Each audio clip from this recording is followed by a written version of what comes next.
보물이 저 멀리 있어가지고 지금이라도 포기하는 게 계속 파나가는 사람보다 유리하다면. 근데 좀 더 심한 얘기 해볼까요? 만약 보물이 없다면. 내가 지금 현재 종목을 잘못 고른 거야. 물론 이제 2차 전지 산업에 대한 얘기를 드리는 건 아니고요.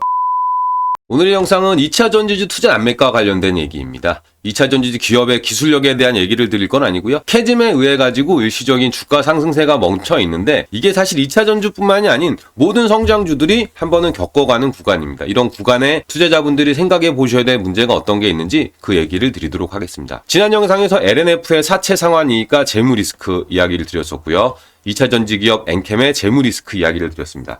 이런 재무 리스크가 LNF나 엔캠의 특징적인 문제가 아니라 성장하는 기업들이 쭉 성장하면서 투자 자금을 받다가 일시적인 정체기가 왔을 때 항상 벌어지는 문제입니다. 이 영상에서 재밌는 비교 부분을 얘기 드리자면은 LNF는 기업의 투자를 받은 거를 통해서 이익을 받고요. 엔캠은 투자를 받으면서 손실을 봤습니다. 간략하게 설명드리면은 LNF는 투자받았던 돈을 갚으면서 적게 갚으면서 이익을 냈고 엔캠은 투자를 받는데 투자자들이 잘 모집이 안 되면서 실권 수수료를 많이 발생하면서 손실이 났다. 이런 이야기를 드렸는데 이런 일이 벌어지는 이유 중에 하나는 시장 전망이 극과 극을 오가고 있기 때문에 그렇습니다. 실제 많은 분들이 2차 전지주에 엄청나게 열광했다가 순식간에 이 관심도가 식어가는 구간, 그런 구간에 와 있기 때문에 이런 구간에서는 사실 투자 원칙에 대한 설정이 필요합니다. 투자 원칙에 대해서 설명드리자면은 정답이 없어요.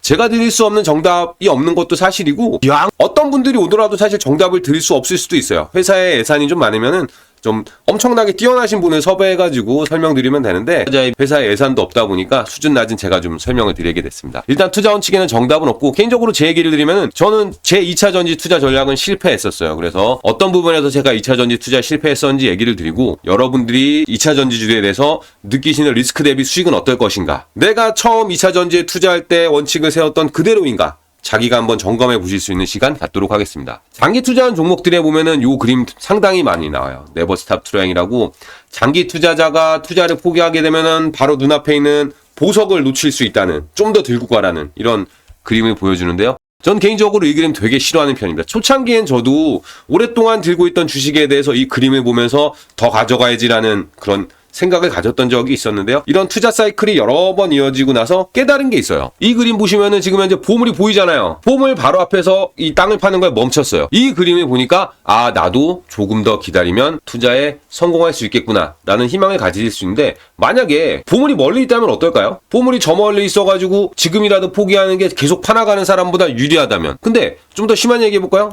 만약 보물이 없다면 내가 지금 현재 종목을 잘못 고른 거야. 물론 이제 2차 전지 산업에 대한 얘기를 드리는 건 아니고요. 기업에 대해서 이 기업이 결국 성공할지 안 할지 그걸 예측은 하긴 하지만 만약에 성공 못 한다면 이런 생각을 하실 수도 있고요. 또 거꾸로 기왕 멀리 있거나 안 보이는 거 좀 더 다르게 생각해서 이렇게 걸어 나와서 평지를 쭉 걸어가서 여기서부터 파기 시작한다면 과연 이 땅을 옆으로 파나가는 투자자에 비해서 이렇게 파는 투자자가 유리할 수도 있지 않을까요? 그래서 무작정 장기 투자하고 갖고 있었으니까 조금 더 기다리고 이런 생각보다는 사실 한번 원점에서 재검토해 보시면은 좋을 수 있다는 거죠. 개인적으로 전쟁 관련된 얘기를 좋아하는데요. 전투 역사를 보면은 역전다방 같은 데 보면 얘기가 많이 나오는 거예요. 묻지마 돌격을 하는 부대들이 있어요. 전투의 역사를 보면은. 묻지마 돌격이 뭐냐면은 보물 있는지 없는지 신경도 안 쓰고 그냥 가는 거예요. 앞에 갔던 사람 죽어도 또 돌격하라고 그러고 어느 순간 공격하는 사람이 전멸해요. 일본군 반자의 돌격 보면 그렇잖아요. 통상 방어하는 사람들이 전멸하는 역사가 많은데 물론 이제 전쟁에 승패가 있지만 공격하러 가는 사람이 전원 다 죽을 때까지 공격해요. 우리 이런 거를 무지성의 극치라 그래요. 가면 죽는데 가서 다 죽는 거예요. 이런 일들이 있어요. 근데 거꾸로 승리 직전 중단 명령 나온 역사들이 많아요. 방어하는 측도 엄청나게 피해를 봤을 거잖아요. 그래서 총알이 다 떨어지거나 해서 한 번 더 쳐들어오면 버틸 재간이 없는데 공격하는 측에선 그걸 모르는 거예요. 상대방도 힘든데 그건 모르고 내가 너무 힘드니까 안 되겠다, 이제 그만 공격하자, 이런 명령을 내리게 되는데 이런 건 부적절한 상황 판단이 되는 거예요.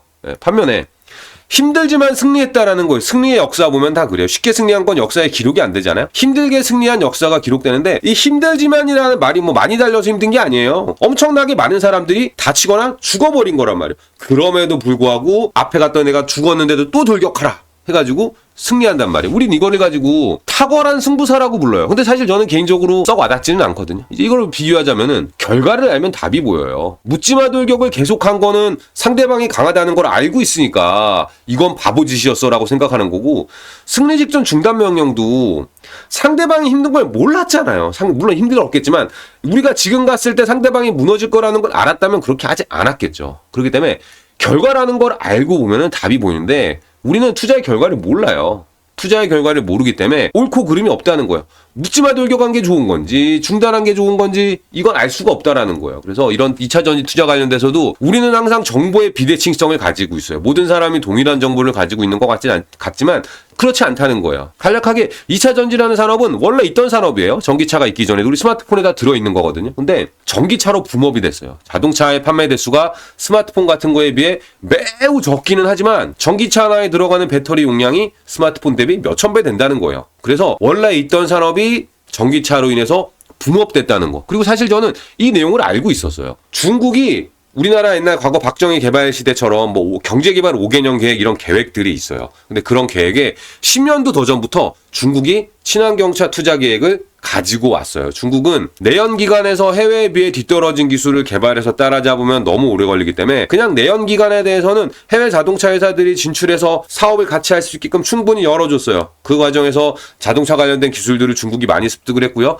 대신 내연기관 차가 아닌 친환경차에서는 우리가 바로 선두로 치고 가겠다. 이게 중국이 오래전부터 가지고 왔던 계획이었어요. 이게 뭐 작게 잡혀있던 산업이 아니고 중국이 정말 크게 육성하려던 산업이었는데 이 달성률이 0%라는 정보를 알게 된 거예요. 그래서 저는 생각했죠. 중국은 공산당이잖아요. 공산당이기 때문에 0%에 가까운 달성률을 목표 마감 직전에 막판 스퍼트라도 할 줄 알았어요. 하다못해 5% 10%라도 밀어내기를 해가지고 할 줄 알았는데 아니 웬걸 그냥 0까지 그대로 갔어요. 그래서 뭐 무슨 일이 벌어나 했더니 그냥 다음번 5개년 계획 이런데 똑같은 숫자를 적어 넣더라는 거예요. 그래서 저는 개인적으로 이런 정보들을 얻어서 2차 전지에 투자를 다음으로 미뤄야겠다라는 결정을 했죠. 그런 결정을 내렸던 데는 사실 테슬라의 재무 리스크가 있었어요. 테슬라 지금 그렇기 때문에 제가 LNF랑 엔캠의 재무 리스크의 이야기 드렸지만은 재무 리스크가 있다고 해서 투자를 안 해야 된다는 얘기라는 건 아니에요. 다만 투자할 때 고려하셔야 되는 거고 저처럼 테슬라의 재무 리스크를 고려해서 투자하지 않는 실수를 하시면 안 되죠. 네. 그 이외에 제가 부정적으로 봤던 부분은 정부 보조금에 기댄 사업이에요.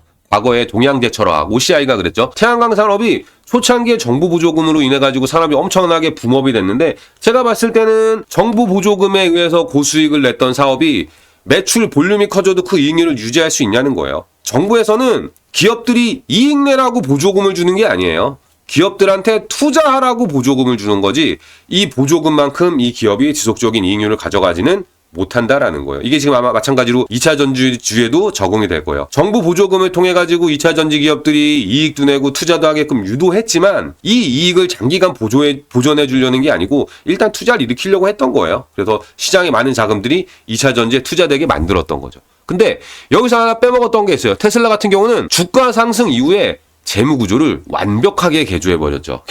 그래서 테슬라 같은 경우는 좀 다른 케이스가 돼버렸는데 어쨌든 저는 이런 정보를 가지고 다음 기회에 투자를 했는데 결론은 테슬라 2차 전지 투자자들의 완벽한 승리였어요. 그렇다면 문제는 사실 저는 지금부터라는 거예요. 이제 일단 제가 생각할 문제를 던져보자면은 LG엔솔이 분할 상장한 거 가지고 투자자분들이 되게 말이 많았지만 지금쯤 생각해 보시면 되게 재밌는 얘기예요. LG엔솔은 LG화학에서 물적 분할을 해가지고 정말 2차 전지 시장이 좋을 때 고가에 엄청나게 많은 자금을 조달했어요. 정말 잘한 거예요. LG화학, LG엔솔 경영진들이 시장 판단을 정말 정확하게 잘해서 자금을 잘 땡겨놨단 말이에요. 근데 반면에 SK온 같은 경우에 제가 지난 영상에서 IPO를 약속하고 자금을 땡긴다 그랬잖아요. SK온은 IPO를 약속하고 투자 자금을 엄청 땡겼어요. 자본으로 땡겼지만 만약에 정해진 시간까지 상장을 못한다면 모두 다 상환하기로 했어요. 결국 부채인 거죠. SK온도 비슷한 시기에 자금을 땡겼지만 IPO를 하지 못했기 때문에 현재 부채가 잔뜩 쌓여 있는 상태예요. 반면 SDI는 삼성 계열사이지만 투자를 상당히 보수적으로 집행했거든요.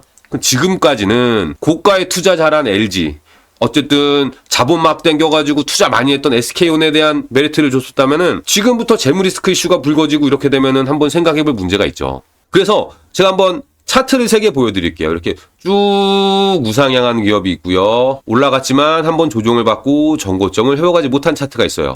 이렇게 꺾여졌던 차트 이렇게 한번 하고 전고점을 넘어간 차트가 있겠죠.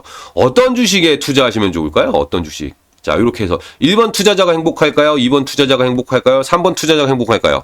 자, 착시현상 주의하세요. 이거 약간 제가 이제 일부러 속임수를 쓰기 위해서 냈던 문제예요. 자, 1번 기업처럼 우상향하는 기업을 상당히 좋아들 하실 테고 1번 아니더라도 3번처럼 한번 올라갔다 조정받고 정고점을 올린 차트를 좋아하실 수도 있겠지만 정답은 2, 1, 3이에요. 자, 2번 차트 아까 정고점 회복 못했던 거 보셨죠? 자, 말장난이죠. 보여드릴게요. 자, 1번 기업은 우상향했지만 10,000원짜리 주식이 20,000원이 됐어요. 반면에 정고점을 회복 못한 2번 차트는 10만원까지 갔다가 반토막 났다가 지금 7만원에 와 있어요.